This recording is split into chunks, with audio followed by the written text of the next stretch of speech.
समुद्रस्य हिमाद्रश्चैव दक्षिणं वर्षं तद् भारतं नाम भारतीयत्र सन्तति।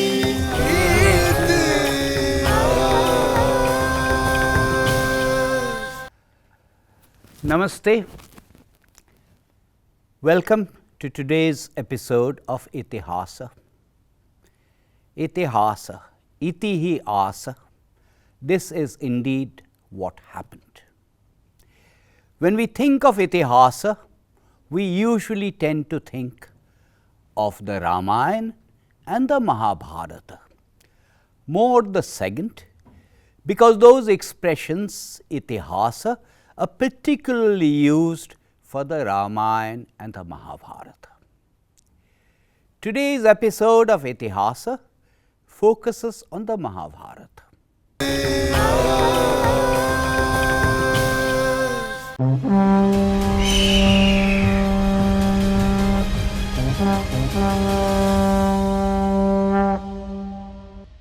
महाभारत दुनिया का सबसे बड़ा महाकाव्य, इतिहास का एनसाइक्लोपीडिया, नीतियों का भंडार, व्यवहारिक ज्ञान का समुद्र और घटनाओं का क्रमबद्ध अध्ययन।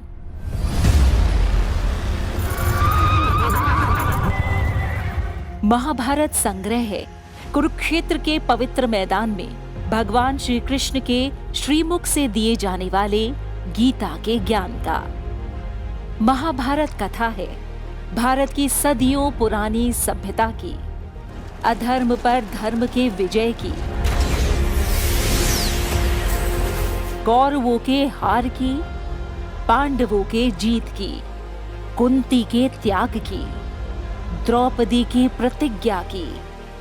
महाभारत के इन किरदारों को, इन घटनाओं को हमने पढ़ा है, सजीव चित्रण के जरिए जिया भी है। किंतु प्रश्न ये उठता है कि क्या हमने महाभारत के ज्ञान की अविरल धारा को सही मायनों में आत्मसात किया है? क्या हमने वेद व्यास की रचना के एक एक पात्र की कहानी को जाना या समझा है? जिस प्रकार ज्ञान के सागर में मंथन करने पर नई नई सभ्यताओं और विकास को जोड़ने की कड़ियां मिलती हैं, या यूं कहें कि ब्रह्मांड के रहस्यों को जानने के लिए जिन्होंने जिस भी दिशा में शोध किया, उन्हें कुछ वैसा ही मिला है। महाभारत भी ऐसा ही अनंत सागर है, जहां कहानियां और घटनाओं का अभिप्राय भी शोधकर्ता और अध्येता की दिशा के अनुसार आकार लेता है। महर्षि व्यास ने ऐसी ही अद्भुत कहानियों को लेकर महाभारत की रचना की, जिसे भगवान गणेश ने कलमबद्ध किया। वैदिक काल से लेकर अब तक भोजपत्र, ताड़पत्र और कागज पर लिखी गई महाभारत की पांडुलिपियां विभिन्न भाषाओं में संकलित हैं। महाभारत में न्याय, शिक्षा, चिकित्सा, दान और पाशुपत यानी अंतर्यामी की महिमा का भी विस्तृत चित्रण है। साथ ही देवता, मनुष्य आदि भिन्न भिन्न योनियों में जन्म लेने का कारण भी बताया गया है। इन सब में बड़ी बात यह है कि ये सब भी कथाओं के रूप में ही हैं। केवल 5 पद तो मांगे थे पांडु पुत्रों ने, पानीपत, सोनीपत, बागपत, त्रिपत और इंद्रपत। पर जब 5 गांव देने से भी मना कर दिया धृतराष्ट्र के पुत्रों ने, तो युद्ध अवश्यम भावी हो गया था। एक ऐसा युद्ध जिसने एक वंश, एक नगर, एक राज्य, एक राजधानी, एक देश, एक संस्कृति, एक युग नहीं, पूरे भारतवर्ष को महाभारत नाम की रक्त रंजित मृत्यु और महानाश के मुख में धकेल दिया था। कौरवों पांडवों की शिक्षा परीक्षा की कहानी, कर्ण के अभिशाप की कहानी, शकुंतला दुष्यंत की कहानी, सावित्री सत्यवान की कहानी, व्याध कौशिक की कहानी, संजय विदुला की कहानी मर्म को छूने वाली है। सृष्टि और प्रलय की कथा, प्रकृति के स्वरूप का चित्रण, योग के सभी रूपों का विश्लेषण, अर्थव्यवस्था की परिकल्पना, पर्यावरण संरक्षण का प्रसंग, राजनीति के नियम और शासन चलाने की नीतियां, ये सभी महाभारत की कथाओं के स्रोत रहे हैं। इसलिए कहा गया है यदि हास्ति तदन्यत्र यन्न हास्ति न तत्क्वचित्, अर्थात जो कुछ इसमें वर्णित है वो कहीं ना कहीं दिख ही जाएगा, लेकिन जो इसमें वर्णित नहीं है वो कहीं नहीं होगा, ये निश्चित है। सहस्त्रों वर्षों की घटनाओं का क्रमवार लेखन और इससे भी बड़ी बात कि आने वाले सहस्त्रों वर्षों तक इन घटनाओं को दुनिया के बड़े हिस्से में उसी स्वरूप में पहुंचाना और जीवन व्यवहार के क्रम में लोक चर्चा का हिस्सा बना देना किसी आश्चर्य से कम नहीं। इस आधार पर कह सकते हैं कि महाभारत के विभिन्न पात्रों से कौन परिचित नहीं, लेकिन इस सच की एक सीमा है। योगीराज कृष्ण, पांडव, कौरव और दोनों पक्षों से जुड़े विशिष्ट लोगों की कथाएं तो वास्तविकता में हर किसी की जुबान पर हैं, लेकिन कई पात्र ऐसे भी हैं जो चर्चा से विलुप्त रहे। इसके साथ ही महाभारत के बड़े पात्रों से जुड़ी कुछ घटनाएं भी हैं जिनकी अधिक चर्चा नहीं हुई। इतिहास की इस कड़ी में बात होगी महाभारत के उन पात्रों और उन कहानियों की जिनकी चर्चा कम या ना के बराबर होती है, जो आज लोगों की दृष्टि से ओझल और गौड़ भी हैं। बर्बरीक, घटोत्कच, इरावान, उडुपी, चित्रांगदा कुछ ऐसे ही पात्र हैं। और क्या थी ऐसी घटनाएं जिनके बारे में भी कम ही जानकारी है। इतिहास की इस कड़ी में बातचीत इन्हीं बिंदुओं पर।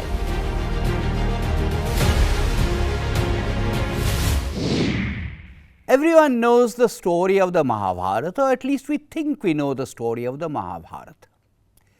But there are many unrealized facets in the Mahabharata that we don't know about. To tell us about those hidden layers of the Mahabharata, I am joined today by an author, Ami Ganatra, who has published a book called Unraveling the Mahabharata. She has followed it up with another book which is called Unraveling the Ramayana. But today we will talk primarily about these hidden layers in the Mahabharata. Ami Ganatra, welcome to this episode of Itihasa. Thank you so much, Vivek ji. Namaskar to everybody. How did a management consultant, an MBA, get into this? Well, like an economist. Very briefly. So Vivek ji, the journey started with my own curiosity, because there's so much written and spoken and told about Mahabharata and Ramayana that in my mind there were lots of questions because the characters seemed so inconsistent. And somewhere my heart told me that our rishis were smarter than that. There clearly should have been a clearer answer to what these characters stood for, what dharma and adharma mean. So this curiosity and wanting to know the answers to these, I went back to the original text for Valmiki Ramayana and Vyas Rachit Mahabharata. That's how. So Mahabharata, of course, there are many different versions. So you relied primarily on the critical edition of the Mahabharata and the Kishori Mohan Ganguly translation. I relied on largely Gita Press because I wanted to stick to a more Indian language. Otherwise, it impacts the English that you write, right? So I stuck largely to Gita Press, the Sanskrit Hindi version, and the critical edition, where I referred the Sanskrit shlokas. So tell us about the Vyasa Guha and the Ganesha Guha. Most people know about the story of Veda Vyasa dictating to Ganesha, but I haven't met too many people who have actually visited these guhas. So where are these caves? Tell us about these caves. So there is a place called Mana, which is considered to be one of the last villages on the Indo-Tibetan border in Uttarakhand. So when we go to Badrinath of one of these 4 dhams, from Badrinath, Mana is about 3 to 4 kilometers. So you go up 3 to 4 kilometers, and it is said that that is where Vyasji actually composed the Mahabharata over 3 years, and then Ganeshji wrote it. And when you go there, you see that there is a gufa which says that this is 5,000 years old, and now they have a murti of Vyasji, and there is a Ganpati temple. So there is Vyas Gufa on the top. A little further down is the Ganesh Gufa. And it actually ties in with what we read in the text as well. It says that Punye him vatah pade madhyagiri guhalay. So this is on the foothills of the Himalayas and in a cave. So that's how it is. It's like in a cave of the mountain. These two caves are. It's just wonderful. You feel connected to this civilization which goes back like thousands of years. The Mahabharata is almost like an encyclopedia, and when people say that we know the Mahabharata, they really mean that they know about the Kuru Pandava story, which is only one part of the Mahabharata. They know about the Kauravas, they know about the Pandavas. But there are all kinds of other relatively unimportant characters also. So tell us about Varvarik. So interestingly, Barbarik doesn't appear in the Mahabharata per se, but the story is very well known. And to those who don't know about Barbarik, it Yes, is said tell us the that story. he was the son of Ghatotkacha. And he was so powerful that he had a boon that whichever side he fights on, that side will win. But that came with a condition. The clause was that he had to fight on the side of the weak side, on the weak part of the in the war. Now, when he learnt about the Kurukshetra war that was going to happen, he came up to Krishna and he said, I want to fight the war. Now, this clause of the boon is very interesting, right? Because whichever side he is on, that side will win. He's so powerful. Now, if that side starts winning, he has to shift to the other side because he can only fight on the weak side. So, if he keeps shifting, eventually it is going to be a total vinash, right? So this sounds like a management consultant's delight. We keep getting our money that way, yes. Yeah. Anyway, continue. So, so then Sri Krishna, it is said, he said that, okay, you can't fight the war, but if you want to see the war, what Krishna basically does is he beheads Barbarik, and then the head is put on the top of a mountain from where Barbarik can see the entire war. And then after the war, when Barbarik is asked that what did you see? And Barbarik says, oh, I saw only Krishna. I saw Krishna fighting and Krishna dying and Krishna doing everything here. It was all just Krishnamay. So it's a beautiful story of the bhakti ras of Krishna. However, in Mahabharata per se, we do not find the mention of Barbarik at all. There is another son of Ghatotkacha, Ajna Parva, who is mentioned, and he is also a great warrior, but Barbarik is not mentioned. Barbarik story comes from Skanda Puran, and also it's a very famous folklore in Gujarat, Rajasthan, where he is known as Khatushyam. In the Mahabharata proper, the Pandavas are normally perceived to have married Draupadi, with the exception of Arjuna and Subhadra, and with the exception of Bhima and Hidimba. But the Pandavas, in a broader sense, had other wives also. So Arjuna had other wives, and one of his sons was Iravan. So tell us a little bit about Arjuna's wives and Iravan.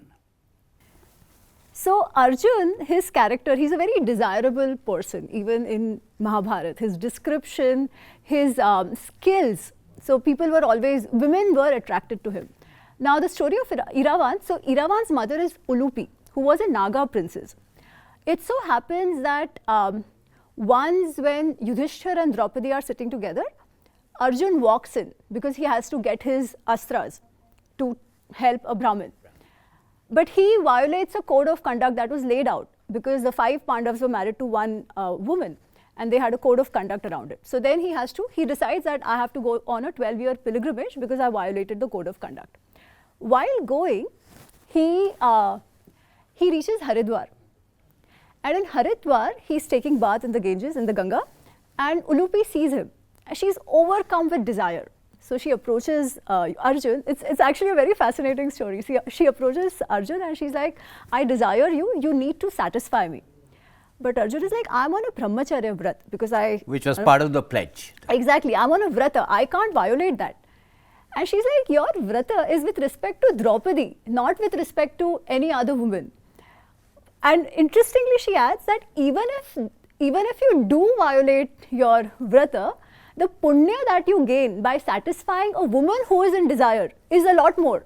So please come with me and give me a So it's a bit like the trade-off Bhishma faced vis-a-vis Amba, but in a way, yeah. But Arjuna took a different decision. Correct. Also, Amba, it's not so much about overcoming with desire, right? It was more that she didn't have a way out. All So, right. so then Arjun agrees, and with Ulupi he has a son called Iravan. Now Iravan grows up in his mother's household, and then when he learns that the Pandavas are on Banvas, तो तब तक वो मिले नहीं होते हैं. इरावान कभी भी अर्जुन से मिले नहीं हैं. और जब उन्हें पता चलता है कि मेरे पिताजी जो हैं वो इंद्र के महल में गए हैं ये दिव्यास्त्र लेने के लिए. So he goes there to meet his father. That's the first time Arjun and Iravan are meeting. तो उनकी बातें होती है जैसे पिता पुत्र की बातें होती है प्रेम भरी. और उस समय अर्जुन उसे बताते हैं कि कुछ वर्ष बाद एक युद्ध होने की पूरी संभावना है, तो उस समय तुम हमारा साथ देने अवश्य आना. और वही होता है. So Iravan comes. Iravan is a part of the war. He participates with his people. And he's supposed to be a horse warrior, an excellent horse warrior. ऐसे कहा जाता है कि उनके जो घोड़े थे वो हवा में उड़ते थे, ऐसा लगता है. तो and of course an excellent warrior, he defeats a lot of princes. He kills a lot of princes who came against in front of him. Then on the 8th day, what happens is that 6 princes from Gandhar, जो दुर्योधन के मामा का घर है, वहाँ के जो 6 युवराज हैं, उनसे इरावान की झपट होती है. और at one point ऐसे लगता है कि Iravan will die because the 6 of them are on him, but he still comes out. जैसे हम देखते हैं ना, like Rajnikant, he comes out and he just cuts off their limbs. So when Duryodhan sees it, he realizes that this person cannot be defeated in a normal way. So he calls Alambush, who's a Rakshasa, and Alambush then eventually kills Iravan. So Iravan is the first son of the Pandavas who gives up his life on the 8th day of the war. And Alambush, of course, brings to mind Ghatotkacha also. So very quickly tell us about Ghatotkacha, very quickly, because most people know about Ghatotkacha. The one thing I'd say is a lot of people think Ghatotkacha came later to fight the war because that's how they show it in the TV series. That's not the case. Ghatotkacha is there from day 1, and not just during the war. Ghatotkacha has helped the Pandavas during the Vanvas as well. Throughout the Vanvas, he's with them, like supporting them as needed. And Ghatotkacha does 2 things in the war. Of course, apart from, showing his shaurya and killing so many enemy sena. In couple of occasions, he actually saves Bhim. Bhim अपने पिताजी की जीवन की वो रक्षा करते हैं when certain Rakshasas are trying to kill him. And most importantly, we know that episode of Karna having the Indra Shakti, right? The Vaijanti Shakti. And Karna had kept it for Arjun. That's when Krishna calls upon Ghatotkacha, because he's like, as long as the Vaijanti Astra is there, Arjun cannot win against Karna, because it was meant for Arjun. So he calls Ghatotkacha, and on the 14th evening, Ghatotkacha is like rampaging the army of the Kauravas. And at that point, everybody requests Karna कि यार कुछ तो करो, नहीं तो ऐसे तो हम सब तबाह हो जाएंगे. तो reluctantly Karna वैजयंती अस्त्र घटोत्कच पर चलाते हैं, और ऑफ कोर्स उससे अर्जुन का जीवन तो बच जाता है, but even while dying Ghatotkacha falls on the side of the increases the size of his increases body. his size and falls on the side of the enemy on the Kaurava side, killing one Akshauhini army altogether. So Arjuna had several names, and I often ask people, I'm not asking you for that reason, I often ask people, give me 10 names of Arjunas, give me 12 of Arjuna's names. So can you tell us about some of these names, because that's one of the things you talk about in your book. Yes. So there is a story around the names of the Arjun as well. The Pandavas are staying in Agyatwas, right, in the court of Virat in Matsya Desh, and at that time the Kauravas, they attack Matsya Desh because they have an inkling that कदाचित पांडव वहाँ पे है जो कीचक का वध हो चुका है, तो उनको लगता है कि ये भीम का ही काम हो सकता है. So they attack Matsya Desh, and the king is busy fighting on one side. Only Brihannala and Uttar are left. So Brihannala is basically Arjun. So Brihannala accompanies as a Sarthi to Uttar, and they go to fight. Now Uttar looks at this army and he's like, oh my god, there is no way I can fight. वो भागने का प्रयत्न करता है. तो Brihannala in the form of Arjun वो उसे रोकता है और कहते हैं कि रे तुम चिंता मत करो, मैं हूँ, तुम सारथी बनो, मैं लड़ूंगा. And Brihannala was, उनको देख के ये कहते हैं उत्तर की तुम क्या लड़ाई करोगी, तुम तो नाचना गाना कराती हो और तुम तो पुरुष भी नहीं हो. तब अर्जुन से इसकी नहीं मैं अर्जुन हूँ, And Uttar is like, कि how do I know? You tell me 10 names of Arjun, only then I will believe you. तो तब अर्जुन अपने 10 नाम बताते हैं. तो एक तो है अर्जुन जो हम जानते हैं, फाल्गुन कहते हैं उनको क्योंकि उत्तर फाल्गुनी नक्षत्र में उनका जन्म है. जिष्णु कहते हैं क्योंकि इंद्र के पुत्र है. श्वेत वाहन क्योंकि उनका जो रथ है अर्जुन का उसमें सफ़ेद घोड़े लगे हुए हैं. सो श्वेत घोड़े जिसके कारण ही श्वेत वाहन. ही इज कॉल्ड किरीटी क्योंकि उन्होंने वो एक किरीट मुकुट पहना हुआ है, उनको मिला हुआ है. उसके अलावा उनका नाम है कृष्ण. कृष्ण अर्जुन को भी कहा जाता है और कृष्ण नाम उनको दिया उनके पिताजी ने है, पांडु ने, क्योंकि वो इतने आकर्षक पर्सनालिटी के थे. कर्षयते इति कृष्ण. तो ये कुछ उनके नाम है. एक है धनंजय. और एक बात मैं कहना चाहती हूँ, जनरली लोगों को लगता है कि पार्थ जो नाम है वो केवल अर्जुन का है, जबकि ऐसा नहीं है. पार्थ तो पृथा के पुत्रों का नाम है. पृथा इज कुंती. तो युधिष्ठिर, भीम, अर्जुन सभी को पार्थ कहा जाता है. And Kaunteya also. And Kaunteya also क्योंकि कुंती के अपत्य पुमान. Since you mentioned Shetavahana, I'm reminded of Shweta. So tell us a little bit about Shweta. Well, I didn't know about Shweta till I read the Vyas Rachit Mahabharat for what it was. And I was very fascinated by the son of Virat, Raja Virat of Matsya Desh. So, श्वेत का उल्लेख केवल युद्ध के समय आता है. And he, Uttar, and there is one more, Shankha. These three are called to be sons of Virat Naresh of Matsya Desh. So on the first day of the war itself, Uttar is fighting with Raja Shalya of Madra Desh and Shalya kills Uttar. So Shwet sees his brother dying and वो एकदम जोश में आ जाते हैं. वो शल्य को के साथ युद्ध करने लगते हैं. एक समय ऐसा है जब वो शल्य के रथ पर चढ़कर उनको मारने वाले होते हैं, पर और कौरव सैनिक तब तक आ जाते हैं और शल्य को बचा लेते हैं. But this guy is unstoppable. So he keeps fighting and fighting and fighting and then he comes face to face with Bhishma. And still this young boy is not at all intimidated. वो भीष्म पर वार शुरू कर देते हैं कि वो the word used is विदीर्ण हो जाती है. भीष्म का पूरा शरीर एरो से विदीर्ण हो गया है. He is mangled with the arrows of Shwet. And there are other yodhas of the Kaurav side who come to protect Bhishma, and even them he takes on. So this young guy takes on the other 6-7 yodhas together. There at one point, Bhishma is very appreciative. He's looking admiringly at this guy, but he knows that, he has to kill him. Then at one point, Bhishma attacks, and Shwet dies on the first day itself. But the whole description of the way this young man fights is just beautiful, and even Bhishma only has good things to say about him. Since we have been talking about fighting, it reminds me of the vyuhas, the battle formations, the army formations. Did you count how many vyuhas were actually used in the Kurukshetra war? What were some of the major ones?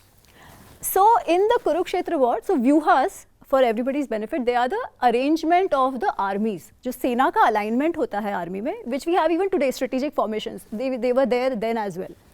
So every day of the war, both sides had not just one but sometimes multiple view formations as well. In Mahabharat, I think we don't find names of every day. I think 2-3 dinon ke naam nahi hai, but I think at least 10 to 13 names are there because there are some repetitions as well. Some of the names I can think of are, there's something called as Shena view, which is the falcon-like formation.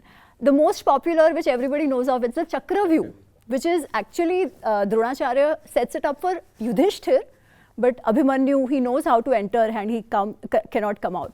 There is Garuda view, there is Ardha Chandra view. So Ardha Chandra, you have 2 warriors leading there. Some formations are defensive, some are attacking, like there's something called as Sarvatomukhi. Sarvatomukhi, everywhere mouth.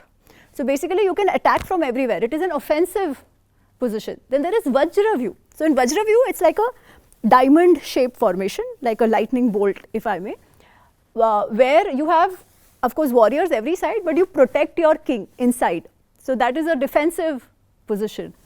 One view I find very fascinating, it's called the Chakra Shakata view. Actually, the Chakra Shakata view is formed on the day Jayadratha is eventually killed, but it is formed to save Jayadratha from Arjun, because Arjun had taken a pratigya that he will kill Jayadratha, and he had announced it.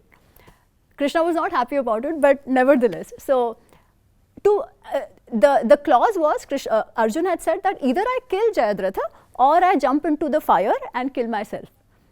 Now the Kauravas had a chance, right? They're like, the only thing they had to do was protect Jayadratha and everything would be taken care of. So the outermost formation is a Chakra Shakata view, which is like a wagon and wheel, that formation. Then when you go in, there was an ellipsis formed. Then within that there was a Padma view, like a lotus shaped formation which had like dense crowding of the soldiers. Within that there was a Shuchi Mukha, like a needle, mouth of a needle. And there is where Jayadratha is actually positioned. Still Arjun breaks through all that and kills Jayadratha. So we've been talking about Vyuhas, but the Mahabharata also describes other places which are not directly related to the Kurukshetra war. For example, Dwarka. So tell us a little bit about the fortifications of Dwarka, because just as the Ramayana describes Ayodhya, the Mahabharata has a description of the fortifications, specifically the fortifications of Dwarka. So tell us about those. Again, I'll just give a bit of the context why this comes, right? Why Dwarka? So when the Dyuta Krida happens and the whole episode of Vastraharan and all that happens, that time Krishna is not there. Yeah, and everybody wonders where Krishna is. Why wasn't he present in such an important occasion? But eventually the Vanvas happens, and when the Pandavas are in Dvaityavana, that time Krishna comes to meet them and he is all shocked that अरे क्या हो गया, मैं नहीं था कुछ दिन तो क्या हो गया यहाँ पर. और तब युधिष्ठिर पूछते हैं कि आप कहाँ थे. So then Krishna explains that Shalva, because Krishna had killed Shishupal during the Rajasuya Yagna, and Shishupal and Shalva were very good friends. So Shalva then attacks Dwarka. And then that's when Krishna describes how they fortified Dwarka. And of course there are soldiers posted everywhere, internal to Dwarka, external to Dwarka. En route to Dwarka, they put iron nails and all these things that people couldn't come in, thorns. So if they come in with horses or something like that, the horses would, or even the Sena, they can't walk. Now Dwarka was like a dvipa, right? So there were boat services, Nauka services.